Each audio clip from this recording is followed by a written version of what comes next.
Has gained a lot of ground in the last few months with the General Assembly's been in session. This is post-Vernon getting out, so that's going to be a very close race. Herschel can win. He's a great candidate. He needs to have Perdue on the ticket, though. If Kemp is the nominee, I don't see the turnout necessary to win the Senate in Georgia, given the demographics. What are your thoughts, John? I'm seeing the same thing that Matt's seeing. And Herschel's kind of above. I mean, right now, Warnock is weaker than he was when he went in the runoff. He's under 50 in his favorables. He's got a negative for every favorable.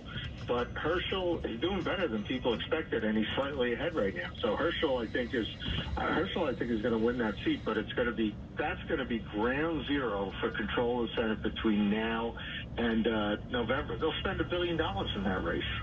Yeah, I mean, it's going to be a crazy amount of money. All right, because we don't have a lot of time.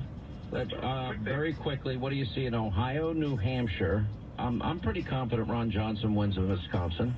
And then we've got, I like the Attorney General out in Arizona, Brnovich. And then you got Nevada with Laxalt. And Ohio, I don't know what's going to happen in Ohio and North Carolina. Real quick summary, each of you, Matt Towery first. North Carolina is always problematic because of its demographic makeup, like Georgia. I think Ohio stays Republican. I'm excited about Nevada as well. And I think most of those states you just reeled off, the Republicans have a great chance to either hold on to or win. My one thought on this is, in Georgia, they fixed the election law. The drop boxes, the Zuckerberg drop boxes are gone. They got to fight off the legal challenges so they can win there. You have similar challenges like in Ohio, Pennsylvania. The absentee ballots were unconstitutional. In Wisconsin, you had a judge said people were registered to vote as permanently disabled, shouldn't have been able to do that. We have to fight off Democrat election challenges to steal the election again. So they don't want you talking about the last election because in many places they're finding fraud, they're finding irregularities. We have to make sure that those irregularities are corrected and we have honest elections in November. That's the key to taking Congress, and that's the key to winning the Senate. All right, really appreciate you both, John McLaughlin and Matt Towery. Thanks for being with us. 800-941-SEAN, our number. You want to be a part of the program. We'll get to your calls coming up at the bottom of this half hour. Hannity tonight, 9 Eastern on Fox.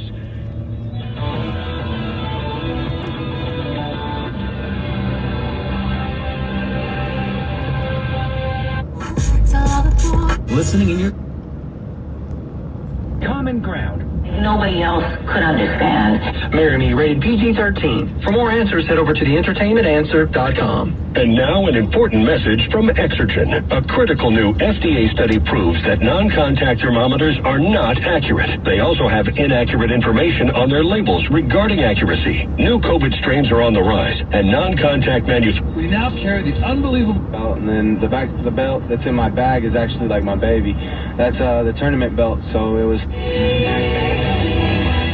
And that the Bengals maybe have to get down to start having Burrow be more involved in the explosive plays, especially. Tonight, LeBron James questionable because of his sore knee. Guard Russell Westbrook also questionable because of tightness in his lower back. The NFL, they will conduct their own investigation into allegations made against Commanders owner Dan Snyder. Snyder took it upon himself to hire an investigator to investigate the claims against him. The NFL says, no, that's not how it works, so we will investigate you. The investigation on the heels of the claims made last week by former team employee Tiffany Johnston. The NFL is going to host a game in Munich, Germany next season, with 4 games being played in the country over the next 4 years. We'll also have a little bit more on the international schedule coming up in the press. Doug, back to you. Deal zone is a great, I'm going to use that expression for a lot of things. Listen, can you call me later? Me and the lady are in the deal zone right now. We're in the deal zone. I think it's apropos for an auto sale, because, right early on, you're not in the deal zone. We're in the deal zone. Nobody's ready to make a deal. We're in the deal zone. We're in the deal zone. Whatever the deal zone is, it's the opposite of the friend zone. It's the opposite. Yes. We're making deals. Yes. It's the red zone of deals, right? The red zone is the deal zone. Sure. The deal zone. To piggyback on my discussion with Gerard Mayo, your favorite use of mayo is what? We've had this discsion with Dan. For me? You hate mayo? Yes, taking it and throwing it into the garbage. I hate mayo. I would take it, I would buy mayo, and I would